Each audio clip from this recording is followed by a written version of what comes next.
Welcome to He Sees Us All YouTube channel. In today's video, I'm going to be talking about Satanism in Hollywood. I know I talk about that a lot, but it's not just Hollywood I'm going to be talking about. I want to focus specifically on sports. I don't feel like there are a ton of people talking about how occultism is in all aspects of Hollywood, from your minor B-list actors to your major A-list actors in movies to small television series. It's widely known in children's movies and TV shows like Disney, for instance.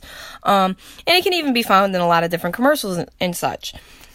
When you really look at what's being pumped out through our televisions today, you really start to understand why they paint sigils all over our plugs and our different electronic devices.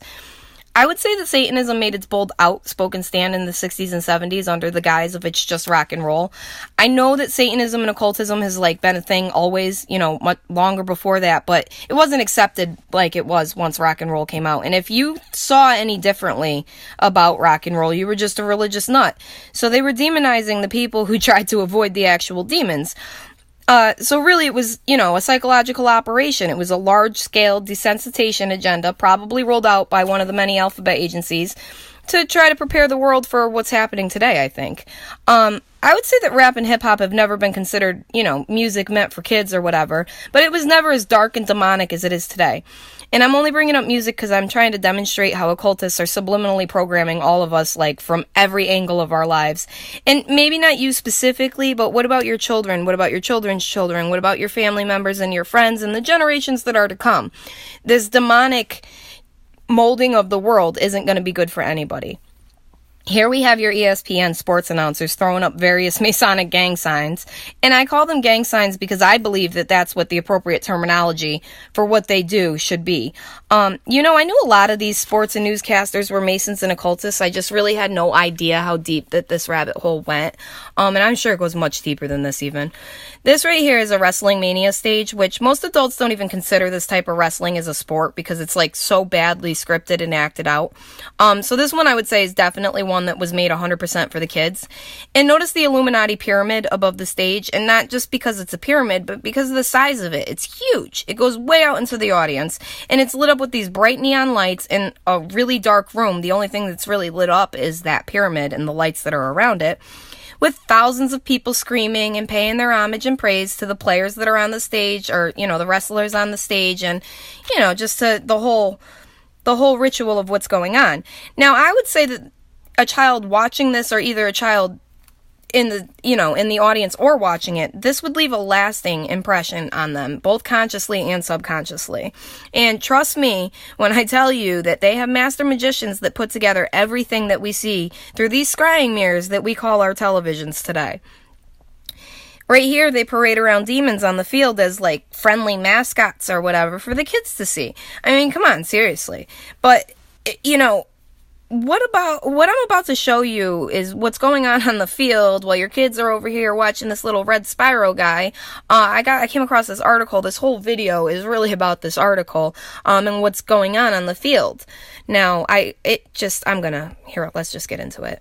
What was the Oklahoma player grabbing at exactly? I don't want to be one to assume, but about midway through third quarter of number 19 Texas's win over number 10 Oklahoma, Texas defensive end Breckyn Hager recovered, Kyler Murray fumbled, blah, blah, blah. Anyway, I don't know what any of that means, but what I do understand is right as he fell on the fumble, it looked as if OU fullback Carson Meyer grabbed at something between Hager's legs. Now, watch as he grabs. He's on the ball, yes, but the guy in the red's not grabbing at the ball. Anyway, here we go. See? And then whoop. And now the guy in the white squeezes his legs so tightly. That's not warranted, and it was unwanted for sure. Presumably the ref here either didn't see it or just thought Meyer was going for the football. He kind of was in a way, or perhaps, and could have been intending to raise Hager up off the football or something.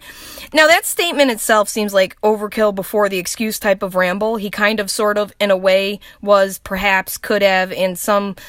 I don't know. In some sports fans, they had plenty to say about it. Believe it or not, this kind of thing happens every now and then. A far more obvious example was in the 2017 Fiesta Bowl playoff semifinal between Clemson and Ohio State when Tigers defensive lineman... Anyway, here we go. Look at... He actually grabs and squeezes his butt and then goes in and grabs his junk.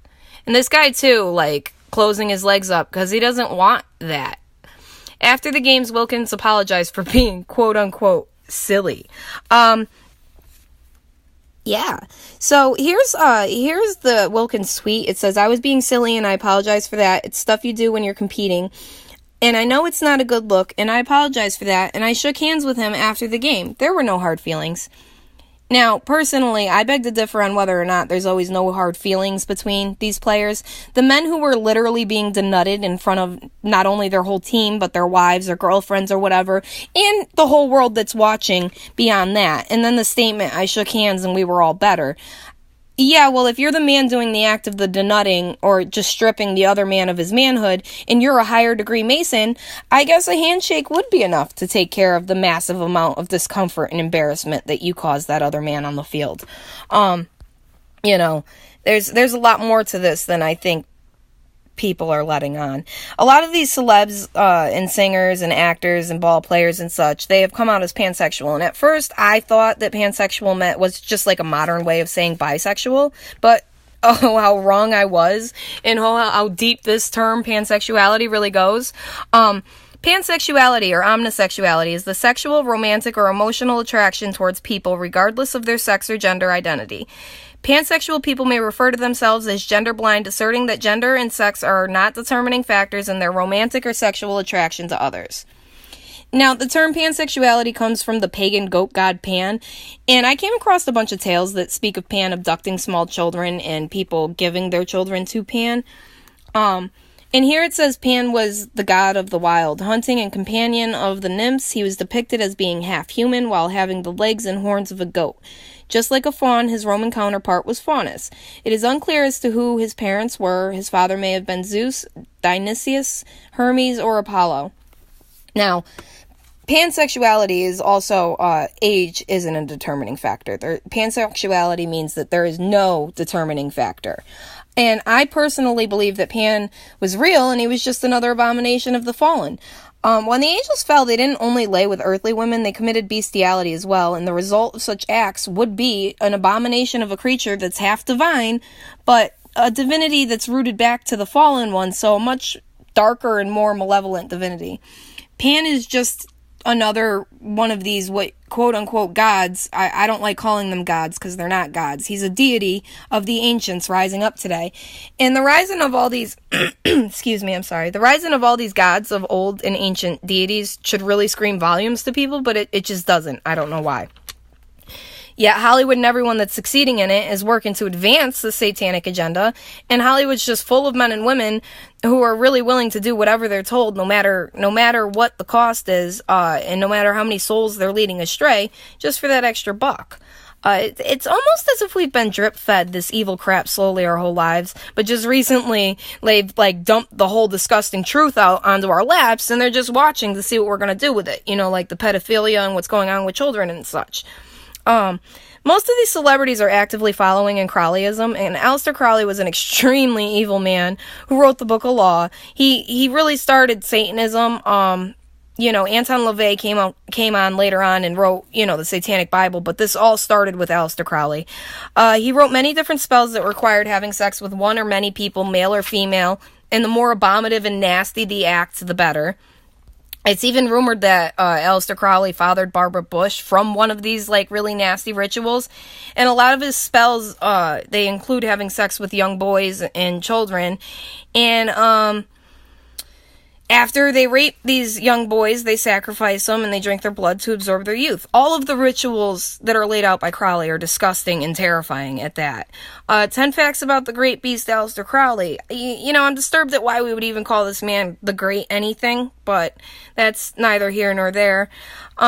Born Edward Alexander Crowley in 1875, Crowley was a pansexual, mystic occultist, ceremonial magician, deviant, recreational drug experimenter, poet, and accomplished mountaineer who was also known as Frater Perdurabo, the Great Beast 666. He founded the religious philosophy of Thelma, which enforced an idealist, libertine rule of do what thou wilt. The British press named him the wickedest man in the world. Now, Aleister Crowley was not labeled the wickedest man in the world for no reason. He was known as such because of the sheer number of children, women, and animals, and just living beings that he brutally murdered. Crowley taught other Satanists not only how to kill, but how to torture and then kill, and then together as a satanic brotherhood, they vow silence, and they'll rid each other of the evidence of whatever deed they committed, just like the Masons. I mean, look what happened with the Memphis 3. Those 3 boys brutally murdered this really young, innocent little child that was like 5 years younger than them, and, when Satanist Johnny Depp finds out that they're in jail and locked up for life, he has their case, along with many other celebrities, has their case overturned, and now all 3 of them are free today. So, it's no secret what's going on in Hollywood. I just wanted to show you guys that it goes, as deep as the sports. The sports, the one part of Hollywood where you might have thought skill had something to do with your placement or their placement, and then you come across these guys being molested on the field.